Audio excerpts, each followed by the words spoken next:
Welcome to the Nerd Party.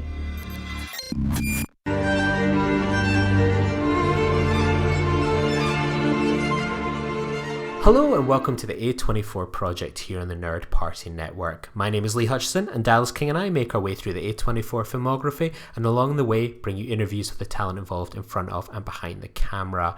And in this episode, a couple of 90s kids finally get the opportunity to review I Saw the TV Glow, which finally landed in some UK cinemas this weekend as the counter-programming release to Deadpool and Wolverine. So I just saw it just before we started recording today. The kind of box office was coming out for the film, and it had one of the best performing performances at the UK and Ireland box office this weekend, where it took £1,314 per cinema screen. So Dallas, you are someone that knows the nuts and bolts of profit and such like at cinemas. That seems like a really good number, all things considered. Yep, and I mean, I might argue with you maybe on the 90s kid. I think I'm probably technically more of an 80s kid, but I did enjoy a lot of TV during the 90s as well. So I'll take it. I look young.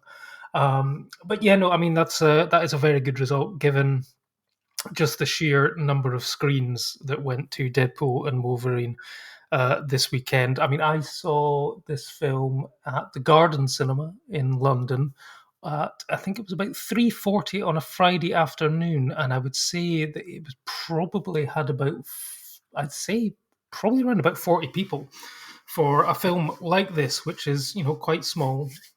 The marketing budget would have been quite small as well. So to get that sort of breakthrough, to get that type of audience on an afternoon, and especially it was skewed actually quite older of an audience for me. So maybe it was people sort of reflecting back on their time when they were obsessed with TV shows in the 90s. But obviously, you know, the way that it's trailered and, you know, the storyline, it does potentially appeal to a younger audience. So it's clearly broken through to all sort of demographics here. So interested to see how this one plays out. I mean, what about yourself? What was your screening like? Yeah, I went to on a sunny afternoon, 3:15 in the afternoon, and I booked my ticket a little bit earlier in the week, and there wasn't much seats had been really booked by that point. And then I was like turning up, not expecting too many people there, and it had a really quite busy crowd. I think probably about 100 odd people. There was only 2 screenings a day in Edinburgh at this one cinema alone, thanks to the Cameo Cinema for actually putting this one on. And yeah, there was a real big crowd, but I would say most of mine skewed slightly younger. It seemed like a very progressive, queer crowd that turned up for mine. So probably the crowd that the story is mostly aimed towards really turned up for mine. So I was really, really pleased to see such a big crowd, relatively speaking, for this type of film. And yeah, I had a bit of a smile on my face that for a film that I think a couple of weeks ago there was talk of it's going to be out mid-July in UK cinemas. Then it came out that actually it's not actually showing in UK cinemas, and you know, the director whipping up a bit of a campaign of can someone reach out, put this on? And then obviously Sony stepped up in what was no time at all to put this in cinemas. When you think back to the long wait we had for 8th Grade and Sony releasing it about a year later, I was really surprised at the quick turnaround from this, and that it's clearly found an audience from the buzz stateside over the past few months. Yeah, no, I mean, it was an interesting sort of distribution rollout in the UK, because obviously it's listed as A24, I think, and Park Circus on the Film Distributors Association website. But you know, it's a division of Sony as well. But for me, it was, yeah, I believed, because it was Sundance London had a screening of it, and then I thought it was going to be I actually originally thought it was the Untitled Altitude horror release towards the end of July. But then it was like, yeah, then, you know, there was sort of no chatter about it. It seemed to have disappeared. And like you say, the director was sort of tweeting, you know, we really want audiences to see it, you know, do what you need to do. And then obviously, like the usual suspects for a film like this kind of stepped up, and there was bookings made in for sort of Prince Charles and the Glasgow Film Theatre up in Scotland. And I was wondering if they were basically cinemas just going straight to like A24 in America or something and going, you know what, we think we can do well with this. And it was going to get like a very small release. And then, literally probably about 2 weeks ago, it seemed to be actually getting booked in quite a few number of cinemas that wanted to counter program against the juggernaut that was Deadpool and Wolverine. And so it has skewed more towards your sort of independence and sort of art house cinemas and stuff like that. But it's great that they're taking a shot on something like this, and clearly, their marketing and in the marketing of Park Circus and that has hit home to where it needed to be, and audiences are turning out for it. So for those not familiar with the film or haven't had a chance to see it yet, this is the second entry in Jane Schoenbrun's Scream trilogy. So following We're All Going to the World's Fair, which came out in 2021, and there's going to be upcoming public access Afterworlds. This one is set in the 1990s, and Owen navigates a troubled adolescence in high school, grappling with uncertainties about his identity and sexuality, amidst quite a strained relationship with his mother and stepfather. And his life takes a kind of transformative turn when he meets Maddie, burdened by her struggles and her own queerness, a term really not that common at the time for young people. So Maddie introduces Owen to a cult TV show called The Pink Opaque, a supernatural drama featuring two girls, Isabel and Tara, whose intense, ambiguous relationship fascinates and captivates them both. And their shared obsession with the show and each other in a platonic sense, Owen and Maddie find solace and escape in the series, viewing it as more real and meaningful than their mundane existence in New Jersey. So Maddie suddenly disappears and is presumed dead for a decade, leaving Owen to grapple with the passage of time and his deepening depression. And when Maddie resurfaces, Owen, now older and more disillusioned, is haunted by questions about her whereabouts and the harsh realities of adulthood that have caught up with him unexpectedly. So Dallas, this is a film that I'm not sure how much you knew going into the film, but for me, I'd managed to avoid the trailers. Probably based on the quick turnaround time, I don't think there was any that ever made it into UK cinemas, but this much I knew was the real good buzz that came out of Sundance for it, that this was going to be a film that would explore trans and queer feelings. There would also be a little bit of Buffy the Vampire Slayer involved, and that it was going to be very, very purple. What did you know about the film going in? I knew the basic premise. I hadn't read any of the reviews because I like to, like you, try to keep my powder dry as much as possible. But I knew the vague concept, and I think I had eventually seen the trailer for it. And yet, to me, it looked like a film which was right up my street. I love the visual aesthetic of it. I like the sort of throwback to these 90s sort of shows. There was this mysterious element about what's real, what's not. Are you getting lost within the TV show? Are they within a TV show? All that sort of stuff kind of really sort of appealed to me. So I was very, very excited to see this one. Yeah, I was also kind of looking forward to it as well, and there was so much that I didn't kind of expect, but we'll kind of talk about that a little bit later on. But the one thing I did know really was kind of this trans queer perspective. Obviously this is a film that comes from a trans director, a queer actress and actor as well, so real representation on and behind the screen and so on. And it was interesting how it spoke to kind of that trans experience and sort of kind of through a slightly horror lens and so on. And I won't even pretend to truly understand all of the kind of deep meaning and layer to all of the film and so on through that kind of lens. But it was certainly something I could appreciate and tried my best to understand. And, I suppose this film worked for me on quite a level because the world of work I work in is working with a lot of neurodivergent individuals. And I think that is incredibly well represented on the screen with what is clearly an autistic character in the form of Owen. But it's one of those ones where the statistics and information, and it's unfortunately been weaponized by some very toxic individuals, that more autistic people than not are more likely to be trans or queer, non-binary, etc. So it's something that really speaks to kind of the co-occurring conditions and kind of life for autistic individuals, which I thought came across really, really well. But for you, Dallas, how did the kind of the trans experience come across to you? Because I know for kind of the director, that was something that she started kind of writing this film during sort of her transition. How did you sort of feel that kind of theme and kind of allegory presented itself in the film?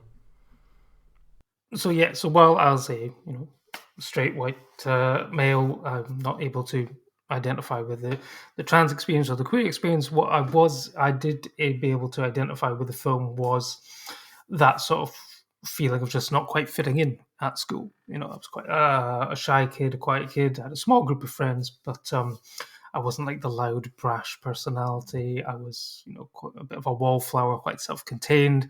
But one way that I was able to express myself is that I was able to find and identify with characters in TV shows. And, the character of Owen himself says, he's actually asked at one point, Maddie sort of says, I like girls, do you like girls? Do you like boys? And he just replies, I like TV shows. And, for a lot of people at school, when you're trying to find your way, find your place, and wherever, you sometimes are able to see yourself represented in a TV show, and that can become your obsession, your personality in some ways. I think the first time they meet in the show is she's actually reading like a book, which is just one of the episodic guides to the show. And I know that there was a big sort of trend during the late 90s for books exactly like that for shows like Buffy, X-Files, and stuff like that as well. So what I was able to do is, while I couldn't identify completely, I was able to sort of see myself in reflected in that sort of aspect of it. And what I really appreciated about the film was, I think it's got a beautiful aesthetic to it. The sort of pink and purple glows to the they're coming off either off the sort of TV screen or just in the sort of sunsets and stuff like that. But also the sort of authenticity of these TV shows, the TV show within the film, where you've got, it looks like it's been, because it reflects actually what Maddie does for Owen, which is basically tape it off the TV. So it has that really sort of grubby, authentic look to it, and I really sort of like that. And apparently it uses the same title font as the original series of Buffy the Vampire Slayer as well. So there was a lot of stuff like that, which I really appreciated.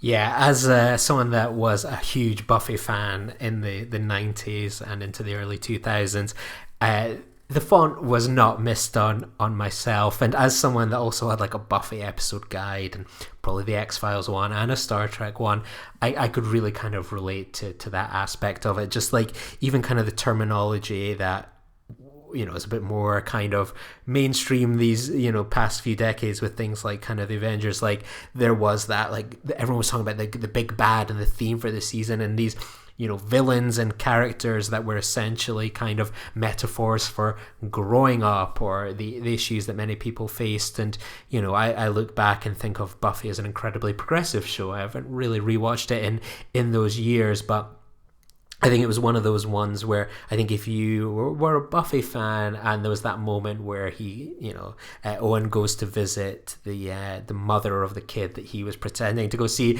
and like Amber Benson turns up and you're like, that's Tara from Buffy. Like I remember actually, and this one will be appreciated by you, I remembered queuing up for about 3 or 4 hours. Amber Benson visited Aberdeen, and it was very rare that you would get, TV stars and such like visiting kind of Aberdeen. And I remember she was visiting the Forbidden Planet, this comic book store, and I queued up for about 4 hours just to meet Amber Benson and so on. So as I could very much relate to that aspect of it, but it was certainly something that wasn't kind of lost on me, that this was something, truly profound. And there's so many layers that I'm sure that clicks with a lot of people that, I know that kind of the director, they've spoken about sort of like it being a kind of egg crack, that a moment where sort of a trans person realizes that their identity doesn't match. And I just thought it was so beautiful, and I'm glad this film is resonating with an audience that is criminally underserved but overserved by a lot of hatred in the media and politics. You only have to look at kind of the what's coming out about puberty blockers here in the UK, and just it felt like during the recent election, and so many elections where there was a great kind of public study carried out that trans issues was like 1% of kind of people's worry and concern and so on, yet some journalists and kind of the media and politicians made it out to be one of these huge existential crises to our country and so on, when at the end of the day there's a lot of people that just need a lot of love and a lot of support. And I'm glad that there's films out there that are trying to serve that, because boy, are people not being served by so much other forms of media. Yeah, I mean, it really sort of speaks to its audience, sort of cuts through and does that. And yet, I got the I also managed to recognize Amber Benson within it, and I think for a lot of people, that sort of moment in Buffy was probably quite a game changer for what would have been a mainstream US show to have the character of Willow, who had dated men and stuff like that, to come out as bisexual and lesbian in the show and stuff like that. For me, I still remember as technically a child of the 80s. The first sort of big lesbian on-screen kiss in the UK actually came in Brookside with Anna Friel. Exactly. When are we going to get a TV Glow version of Brookside, something that speaks to the UK experience? Exactly. So, but it was interesting to see that the director was using sort of people from the shows that they'd grown up with and we've grown up with in order to. And I sort of read a bit about how they wanted to use them in a way that feels familiar but not familiar, sort of almost unsettling in the way that they use the characters. And for me, I actually didn't realize until the end credits came up that the father of Owen was played by Fred Durst from Limp Bizkit. I was like, wait, what? I was like, what? Because I was just like, I mean, it's just, I mean, I guess it's a great performance. It's a small performance, but it's got quite a menacing presence. But I just didn't put it together. It's probably because he wasn't wearing his traditional backwards cap. Yeah, he wasn't trying to break stuff or anything like that. I couldn't believe that. Like, I went home and it was like a few hours later when I was just sort of reading up on the film. I was like, that was Fred Durst, and I'm sure someone had said something about Fred Durst months ago, but I've tried to push as much of this discussion about the film out until I'd seen it, but I couldn't really believe that. That was a huge surprise. It maybe says something to me that I recognise Amber Benson, but that I couldn't recognise Fred Durst. Another 90s kind of kids thing. Were in the late 90s. Yeah. So it's one of those things, I mentioned it as well, that it doesn't necessarily just speak to sort of this trans and queer experience, but kind of for many the co-occurring sort of autism. And I thought that was a really fantastic kind of portrayal as well, that, as I mentioned, my line of work is working, and I have done so for over a decade. And, still, when you kind of hear people, like a lot of the imagery that they draw when they think about autism representation is Rain Man, when you actually think something like this is much more kind of probably truer to life. You have that kind of special interest that the pink opaque kind of serves and so on. And I've seen it over the years, that kind of strong interest, whether it's a local football team or a TV show, that special interest brings a lot of joy and a true sense of identity. And there's the societal norms that we kind of see that Owen struggles with as well. And that intersectionality, as I mentioned, the crossover is so huge between kind of autism, queerness, trans. I thought that was an incredible bit of representation as well. But for me, one of the most powerful kind of moments was that kind of ending scene where kind of Owen experiences this real sensory overload and, the extreme stress and just, having to really mask for so long who they truly are.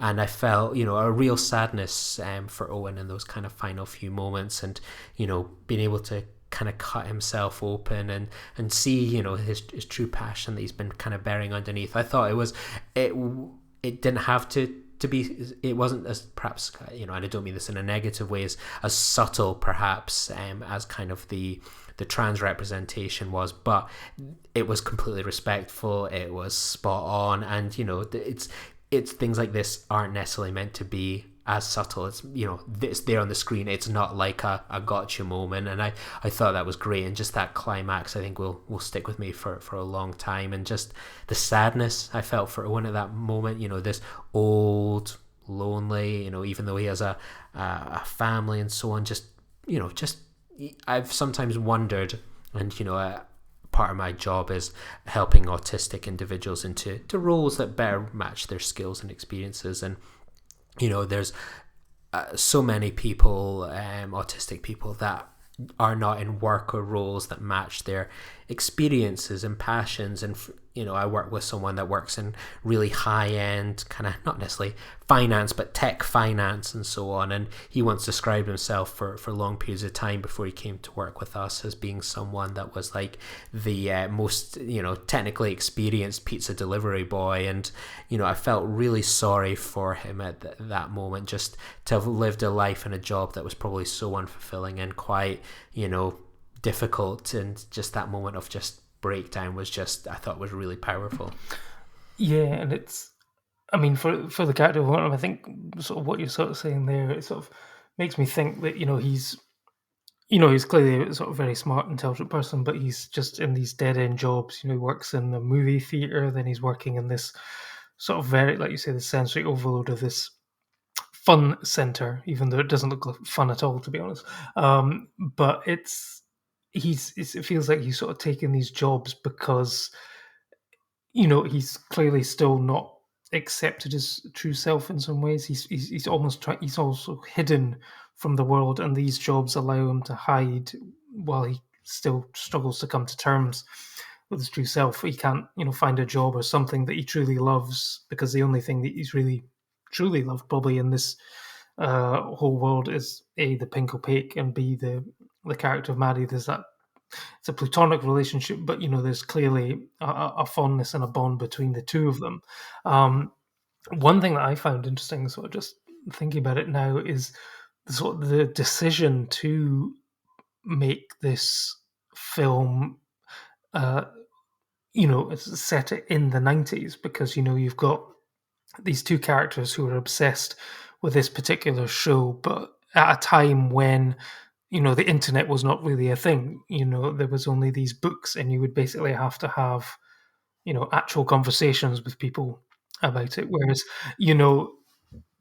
there would be, if it was set these days, there would be people going onto Reddit threads and forums and stuff like that to discuss all the different theories and sort of the hidden messages and stuff like that about what the pink opaque was, what it all meant, what was this character meaning, what was all that. So it was interesting to go back to that sort of almost analog time where if you wanted to enjoy a show, it was, rewatching it on video, because it wasn't on streaming. The only time to watch it was basically taping it off the TV and then rewatching it to your heart's content, or buying a very, very expensive VHS box set with about 10 VHSs in it.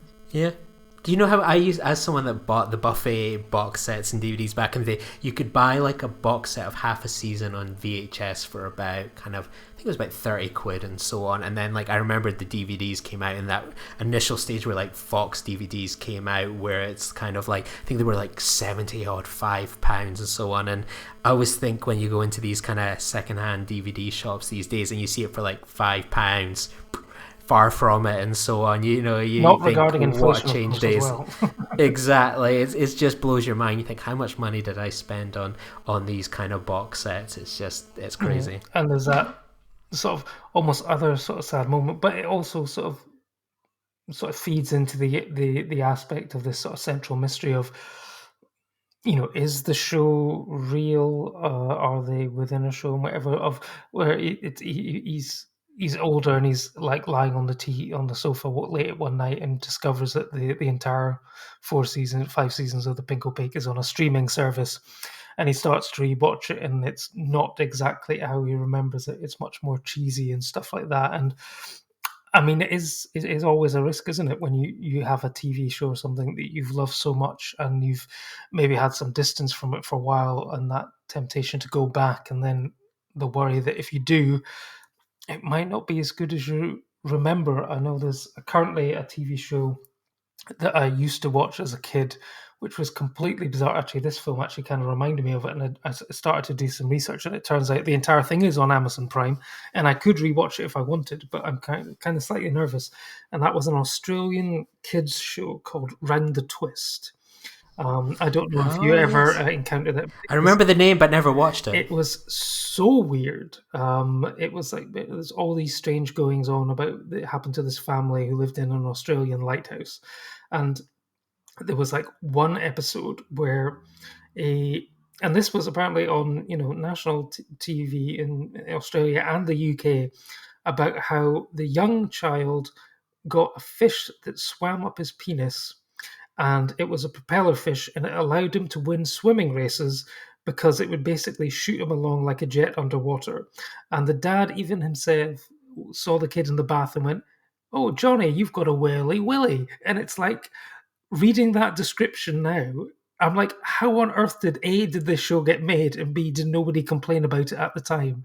You could just imagine people losing their minds. The woke crowd would not like this in the future, just now, I believe.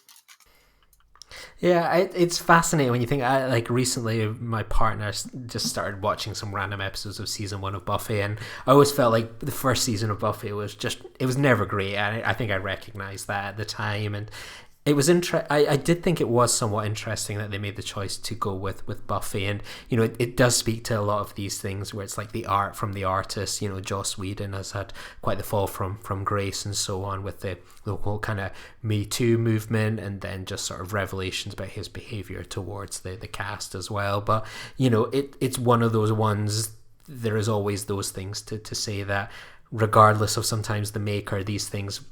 You can't necessarily just completely throw something out. The influence these things can have on people, and it's not just creative inspiration, but being true to themselves. And Buffy is certainly dated and has its issues, but you can't deny its influence it had on a lot of young people as well, and helping them find their way in the world. Yeah, and I'm actually talking about that. I think that can probably be used as well on another fantasy franchise that is incredibly popular and changed a lot of people's lives, only to discover that the creator of it has some rather extreme views. And that one obviously being Harry Potter and the author J.K. Rowling, who has some very strong opinions, particularly on the trans community, let's just say, and how it's that whole sort of art versus artist, isn't it? It's how do you justify.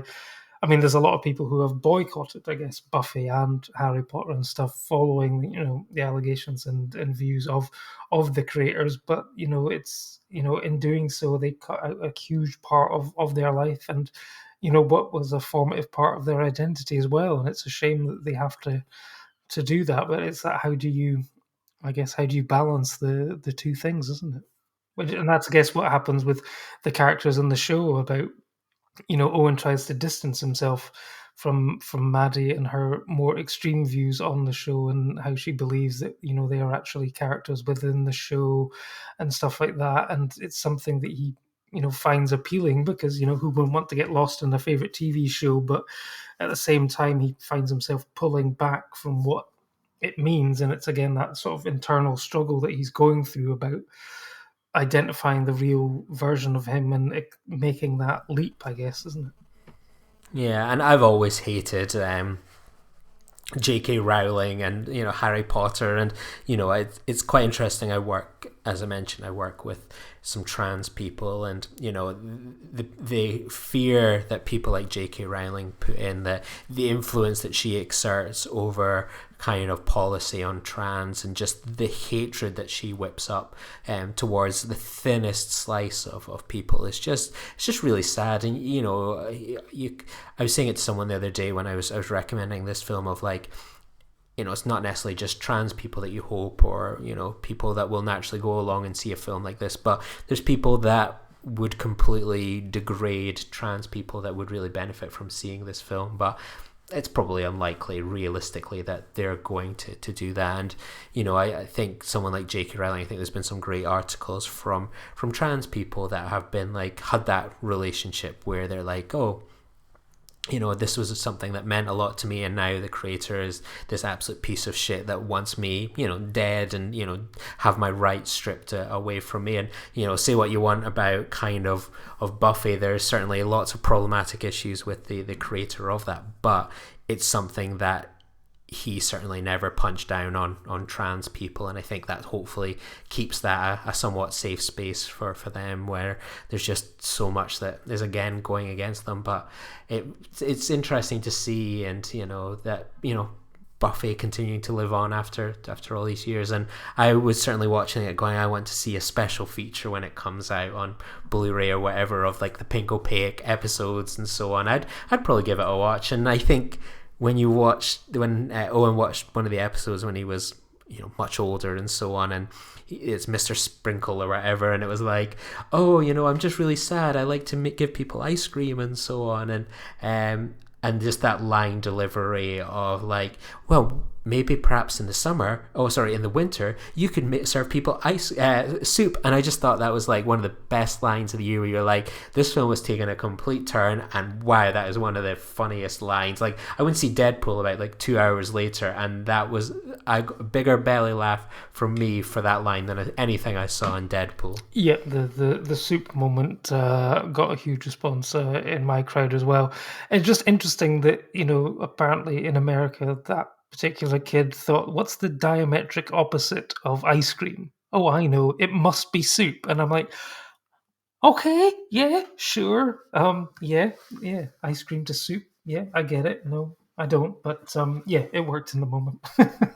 Absolutely. So any final thoughts on I Saw the TV Glow? I mean, it's a film ultimately that I think I liked and admired more than I loved.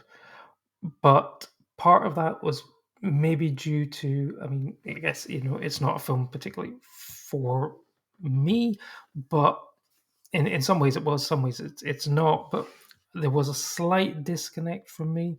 I could appreciate it, but I wasn't completely in love with it.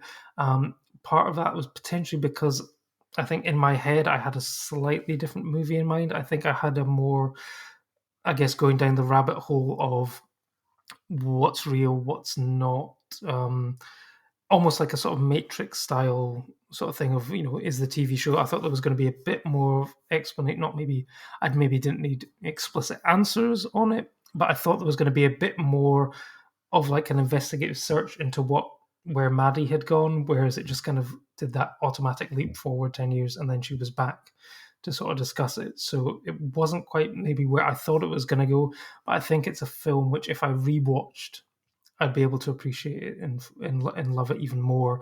And like you say, I think there's a lot more stuff which, if there was a Blu-ray of it that had the extended extras of all the different clips and TV shows and audio commentaries and stuff like that, I think it's something that could really have a really nice package together. But yeah, I think director Jane Schoenbrun's got a huge future ahead of them. I think it was stylistically a beautiful film to look at. I hate to use phrases like Lynchian, but very Lynchian at times. The band performance in the weird bar before she starts sort of taking him on this journey where she's been and stuff like that. That felt very sort of Black Lodgy, Lynchian sort of stuff. So, yeah, a film which I appreciated and liked, but maybe didn't quite love. But yeah, that's where I'm sort of standing on it at the moment. Well, I'm looking forward to when it comes out, because in America it's been out on digital for a little while now, and it comes with 12 deleted scenes, so I'm very curious to know what those 12 are. That's quite a high number as well, so I'm very curious to see what got cut. But for me, I was slightly on the opposite, because I had no real expectations of what the film was going to be outside of this kind of allegory and sort of like Buffy connection. I loved just watching it going, I don't really know where this is going at all and so on, and even kind of Maddie's disappearance was like a surprise, and where's this kind of going to go. But for me it was something that again it tickled that professional part of me that works in this world as well, and there was so much that I could see on it and draw from it and recognize in my professional life as well. And I think it was something like that did a lot of tickling for me. But I'm very, again, keen to see this one quite soon again, and I'm very glad I got the chance to see this in the cinema, because it looked beautiful. You go from watching a film like this to then, something like a Deadpool and Wolverine that just looked like it had some of the most lazy cinematography, that, there's a huge section of this film set in a void, and literally it was just a void of creativity in front of the camera. And you think of a film like this, which is, I think this and Red Rocket were a couple of them, where it was like, this film had the budget of 0.033% of X film and so on, and TV Globe, just beautiful. I'm glad this was a counter programming release this week, and made for a good part to a double bill.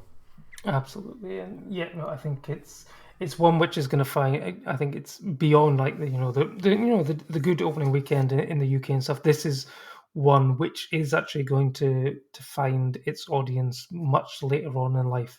Like, you're going to stumble across it on TV late at one night and go, "Oh, what's this?" And then you're going to find the Reddit threads and stuff like that of the obsessive fans who sort of pour over it, everything, just like Owen and Maddie do for the Pink Opaque. This is going to hit hard with the right audience, and I think they're going to take it as their own and make it something into like a culture online and make it really special, I think. So Well, I can assume that probably, we've got a busy few weeks coming up ourselves, so I can imagine maybe the next film we're going to be reviewing is Sing Sing, perhaps towards the end of the month, beginning of September. But we have a couple of interviews coming up. We have another Maxine interview coming next week, and hopefully, all going well, we're getting one recorded this week with one of the stars of I Saw the TV Glow, so really looking forward to hearing their experiences on the film, all going well. So lots to look forward to in the coming weeks. So thanks to everyone for listening.